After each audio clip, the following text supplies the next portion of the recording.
Tunggu dulu, sebelum lanjut, pastikan kalian menekan tombol subscribe dulu ya, biar kalian gak ketinggalan aksi-aksi seru Boruto. Boruto dan Himawari akan menjadi dua kakak beradik yang memiliki peran besar dalam sejarah dunia shinobi. Mereka bukan sekadar keturunan Hokage ke-7, tetapi juga pewaris kekuatan luar biasa. Boruto membawa Momoshiki dalam tubuhnya, sementara Himawari memiliki Kurama, serta entitas misterius yang kemungkinan besar berkaitan dengan keturunan Kaguya. Ada spekulasi bahwa darah Otsutsuki mengalir dalam dirinya melalui garis keturunan ibunya, Hinata, yang merupakan bagian dari klan Hyuga. Jika itu benar, bukan tidak mungkin Himawari adalah reinkarnasi dari Kaguya sendiri. Namun, semua ini masih menyimpan banyak misteri yang belum terungkap. Apakah Himawari benar-benar reinkarnasi Kaguya? Jika iya, apakah dia akan memiliki kekuatan yang bisa menandingi leluhurnya? Jawaban dari pertanyaan ini akan terus terungkap seiring perjalanan mereka. Sementara itu, cerita beralih ke Shikadai yang berdiri di depan Himawari.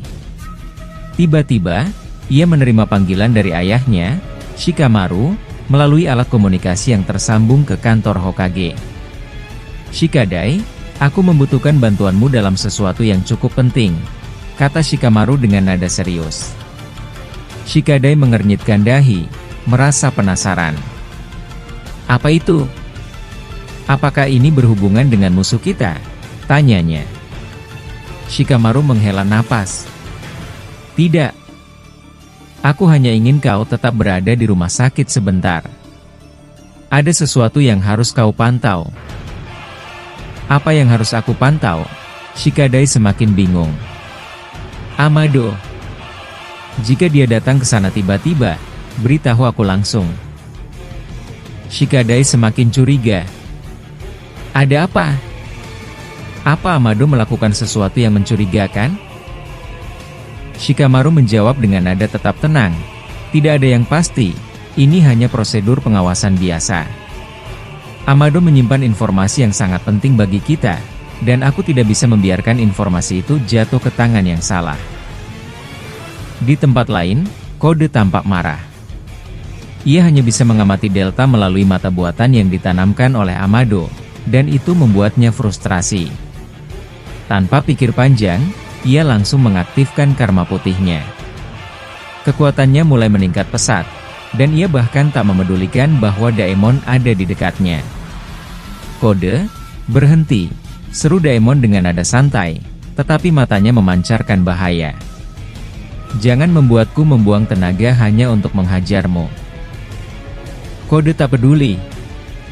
Ia segera memunculkan limiternya di belakang Delta, lalu meluncur dengan kecepatan tinggi, siap mencakarnya. Namun, Delta dengan gesit menghindar, membuat Kode semakin frustrasi. Daemon, yang sedari tadi hanya mengamati, akhirnya kehilangan kesabaran. Dengan teknik refleksinya yang luar biasa, ia menghempaskan Kode begitu saja dengan satu serangan balik. Kode terlempar jauh, merasakan dampak yang cukup besar. Sementara itu, Boruto dan Naruto berdiri di depan tubuh Sasuke yang masih tak sadarkan diri. Naruto tampak sabar, meskipun ada kegelisahan di matanya. "Boruto, aku ingin memastikan sesuatu sebelum kita pergi," kata Naruto. "Bisakah kita memindahkan Sasuke ke tempat yang lebih aman?" Boruto terdiam sejenak, lalu mengingat sesuatu. "Aku ingat, Paman Sasuke pernah mengatakan bahwa tubuhnya tidak bisa dipindahkan begitu saja. Jika kita mencoba menggalinya, bisa-bisa itu malah membahayakannya lebih jauh." Naruto mengangguk, memahami situasinya. "Baiklah, jika begitu. Tapi bagaimana dengan rencana kita ke Gunung Myoboku? Apa kita bisa langsung kembali ke Konoha setelah itu?" Boruto berpikir sejenak. "Aku tidak yakin, Ayah. Tubuhmu masih terpengaruh segel dari Kawaki. Selama segel itu belum dilepaskan, kau belum bisa terlihat seperti biasa." Naruto mendesah. "Kalau begitu, aku akan kembali ke dimensi Kawaki terlebih dahulu agar dia bisa melepaskan segel ini." Boruto mengangguk. Dengan cepat, Ia mengaktifkan Hiraishin dan membawa mereka ke Gunung Myoboku. Setelah memastikan segalanya, Boruto kembali ke Konoha, hanya untuk menemukan pemandangan yang mengejutkan. Kawaki tergeletak di tanah, tubuhnya diinjak oleh Shinju Jura. Mitsuki diikat oleh akar pohon milik Jura, sementara Hidari dan Shinjuryo menahan beberapa pasukan Anbu yang telah tak berdaya. Di sana juga ada Eida yang tampak panik. Boruto segera melesat ke udara dan melemparkan Kyoto Rasengan ke arah Jura. Merasakan keberadaan Boruto, Jura mencoba menahannya, tetapi teknik itu tiba-tiba menghilang dan seketika menghantam wajahnya. Jura terpental jauh, memberi Kawaki kesempatan untuk menangkap tubuhnya dan membantingnya ke tanah.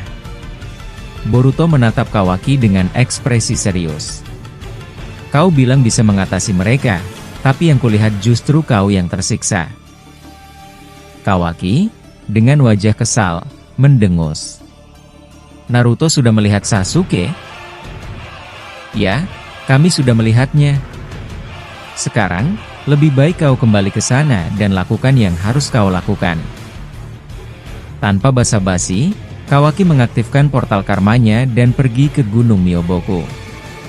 Sesampainya di sana, ia menemui Naruto dan berkata, "Naruto, aku akan membawamu ke dimensi Daikokuten. Itu satu-satunya cara untuk melepaskan segel ini." Naruto menatap Kawaki dengan serius. "Apa ini aman?" Kawaki mengangguk. "Percayalah padaku." Naruto akhirnya setuju. Mereka bersama Hinata dan Fukasaku memasuki portal menuju Daikokuten. Setibanya di sana, Hinata berusaha keluar, tetapi Kawaki menahannya. "Jangan. Aku hanya akan melepaskan segel Naruto, dan aku tidak ingin ada gangguan." Hinata ingin membantah, tetapi Naruto menenangkannya. "Hinata, aku akan baik-baik saja. Percayalah padaku." Akhirnya, Kawaki mengaktifkan Sukuna Hikona. Cahaya merah menyelimuti tubuh Naruto, dan perlahan, segel yang mengikatnya mulai menghilang. Usia Naruto pun bertambah lagi, kembali seperti sebelumnya. Kawaki juga menyembunyikan cakra Naruto dengan miliknya, sehingga dia hanya terdeteksi sebagai shinobi biasa. Sementara itu, di alam bawah sadarnya, Boruto berbicara dengan Toneri. "Jogan adalah mata yang kuat, Boruto. Gunakanlah sebaik mungkin," kata Toneri. Boruto mengangguk. "Aku berharap mata ini bisa memberikan kekuatan seperti mata Paman Sasuke. Mungkin aku bisa menghentikan pengaruh Eida tanpa harus berbicara langsung dengannya." Di tempat lain, di markas Ishiki, sebuah kelompok Otsutsuki baru sedang berkumpul. Salah satu dari mereka tampak gelisah. Hagoromo, yang mengamati dari kejauhan, bergumam dalam hati. "Apa rencana mereka? Aku tidak boleh membiarkan mereka menemukan lokasi bumi." Ia segera berbicara kepada ibunya, Kaguya, dan Zetsu. "Ibu, jangan katakan apapun tentang planet bumi. Aku tidak ingin mereka menghancurkannya karena keserakahan mereka." Kaguya mengangguk, tetapi tiba-tiba seorang Otsutsuki mendekatinya. "Kaguya, mata di dahimu itu. Apa kau sudah menemukan buah cakra dan memakannya sendiri?"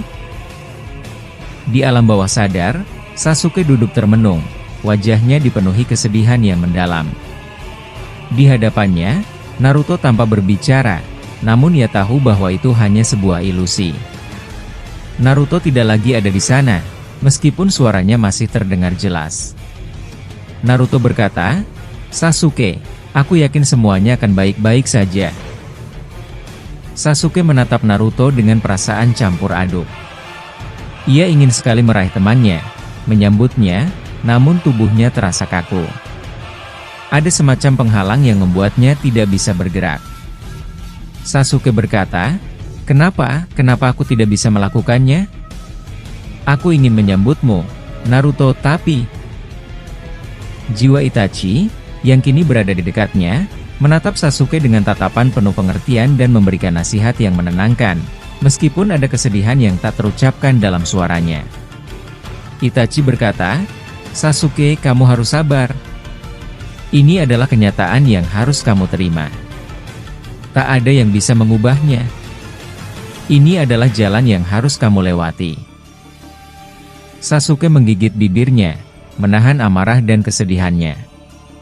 Perasaan ini terlalu berat untuk dipikul sendirian. Ia ingin berteriak, tapi kata-kata seakan hilang begitu saja. Sasuke berkata, "Kami berdua terlihat terhina. Akibat apa yang telah terjadi?"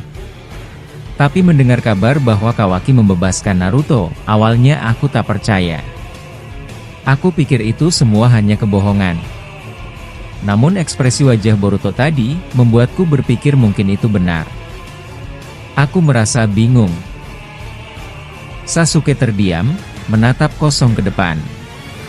Pikiran-pikiran bergejolak dalam dirinya, mencoba mencari jalan keluar dari kebingungannya. Sasuke berkata, "Kawaki." Dia sepertinya mulai melunak, namun aku tetap tidak bisa mempercayainya sepenuhnya. Aku berharap bahwa mulai sekarang, dia bisa melihat dengan lebih jelas, bahwa ada banyak hal yang harus dipertimbangkan. Dia mungkin bisa mengerti situasi Boruto, tapi kita tak bisa lengah. Sikap misteriusnya itu bisa berbahaya. Saat Sasuke berbicara, perasaan tidak percaya dan keraguan masih menguasai dirinya. Ia merasa bahwa ada sesuatu yang lebih besar yang sedang terjadi, sesuatu yang tidak bisa ia pahami sepenuhnya. Di sisi lain, di tempat yang jauh dari Konoha, Naruto dan Kawaki berdiri di depan sebuah portal karma yang baru saja dibuka oleh Kawaki. Dengan tatapan serius, Kawaki memimpin jalan ke dalam portal. Naruto berkata, "Hinata, tunggu kami di dalam dimensi.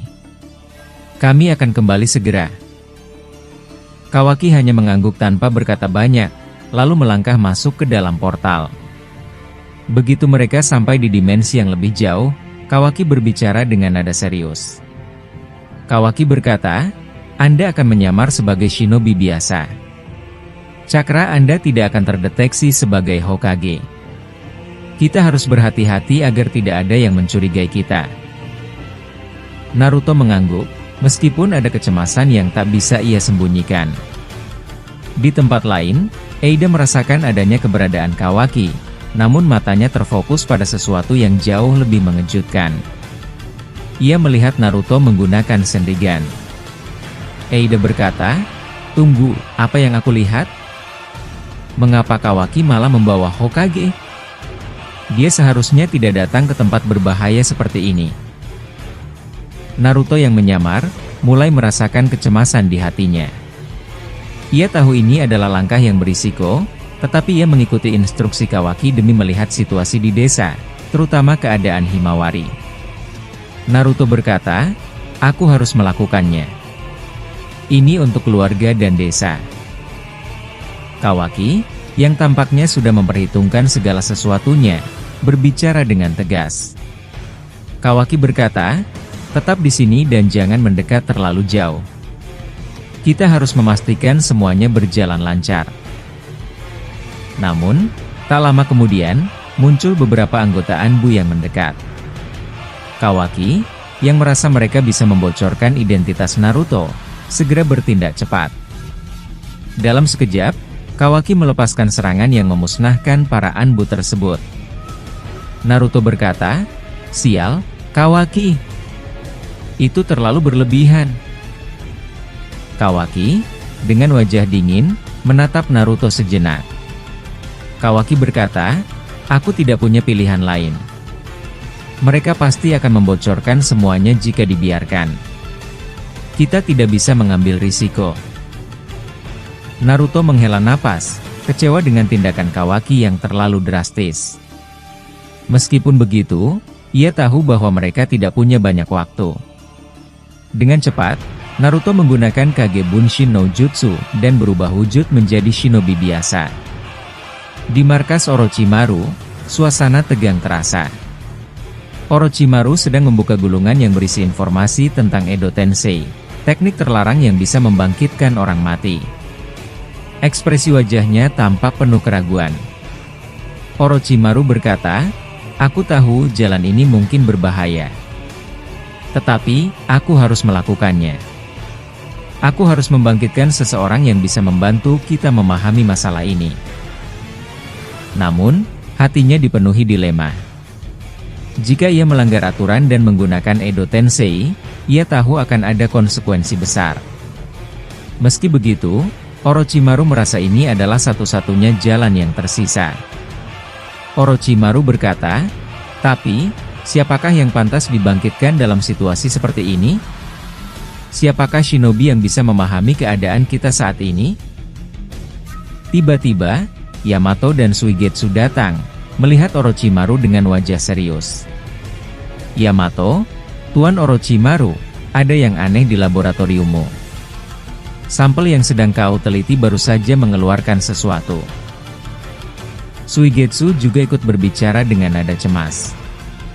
"Suigetsu, benar, kami telah mencari kemana-mana untuk menemui Anda. Ada sesuatu yang tidak beres." Orochimaru pun segera menuju laboratorium dengan rasa penasaran yang semakin mendalam. Di sana, mereka menemukan sesuatu yang sangat mengejutkan. Salah satu sampel yang sedang mereka teliti tiba-tiba terlepas dan melilitkan dirinya dengan kayu yang tampaknya hidup. Orochimaru berkata, ini luar biasa. Sampel ini seperti memiliki kehidupan sendiri. Apa yang sebenarnya terjadi?" Mereka mencoba untuk menghancurkan kayu tersebut, dan Orochimaru dengan cepat mengeluarkan teknik penghancur untuk membebaskan sampel itu. Setelah kayu tersebut hancur, mereka menemukan hal yang jauh lebih aneh. Orochimaru berkata, "Ini sangat menarik. Sampel ini seperti lebih dari sekadar bahan penelitian. Apa yang sebenarnya sedang terjadi?" Sementara itu, di medan perang, Boruto akhirnya mengaktifkan kembali mata jogannya setelah berhasil menghancurkan serangan kayu dengan elemen angin. Namun, kali ini ia tidak hanya mengandalkan kekuatan fisiknya. Dengan mata jogan yang mengeluarkan cahaya biru yang intens, Boruto mengerahkan teknik genjutsu kepada Shinju Hidari, membuatnya terperangkap dalam ilusi yang tidak bisa dipahami. Boruto berkata, "Kau tak akan lolos kali ini." Shinju Hidari terkejut, merasakan dunia di sekitarnya mulai berubah menjadi sesuatu yang asing. Setiap langkahnya terasa berat, dan ia mulai terperangkap dalam dunia lain, jauh dari kenyataan. Shinju Hidari berkata, "Apa yang terjadi? Aku merasa seperti aku berada di alam yang berbeda." Sementara itu, Kawaki dan Mitsuki juga terlibat dalam pertempuran yang semakin intens. Kawaki dengan dingin mengamati dari kejauhan, sementara Naruto yang menyamar terus memperhatikan pergerakan mereka. Boruto berkata, "Aku harus melakukannya. Ini bukan hanya untuk diriku, tapi untuk semua orang." Dengan tekad yang bulat, Boruto mempersiapkan serangan berikutnya. Di tubuhnya, Momoshiki dan Toneri juga memperhatikan dengan cemas. Momoshiki berkata, "Mata itu semakin kuat." Boruto berkata, "Aku tak akan mundur, Momoshiki. Ini adalah jalan yang harus aku jalani." Tiba-tiba, saat Boruto bersiap untuk melancarkan serangan terakhirnya, mata jogannya bersinar lebih terang dari sebelumnya. Namun, saat itu juga, dunia sekitar mereka mulai bergetar hebat. Semua orang yang ada di medan pertempuran merasa ada yang sangat tidak beres. Seperti ada kekuatan luar biasa yang mulai mengendalikan situasi. Boruto berkata, "Apa ini?" Momoshiki, yang berada di dalam tubuh Boruto, terlihat terkejut. Momoshiki berkata, "Ini tidak mungkin." Tiba-tiba, dari dalam kegelapan muncul sosok yang tak terduga. Sosok itu adalah seorang Otsutsuki yang lebih kuat dari siapapun yang pernah mereka hadapi. Tanpa peringatan, sosok itu menatap Boruto dengan tajam, senyum misterius di wajahnya. Sosok Otsutsuki berkata, "Kalian semua terjebak dalam permainan yang lebih besar dari yang kalian bayangkan." Semua yang hadir terdiam, terperangah, saat sosok itu mengangkat tangannya, dan dunia di sekitar mereka mulai hancur perlahan. Waktu terasa berhenti. Dan tamat sudah ceritanya.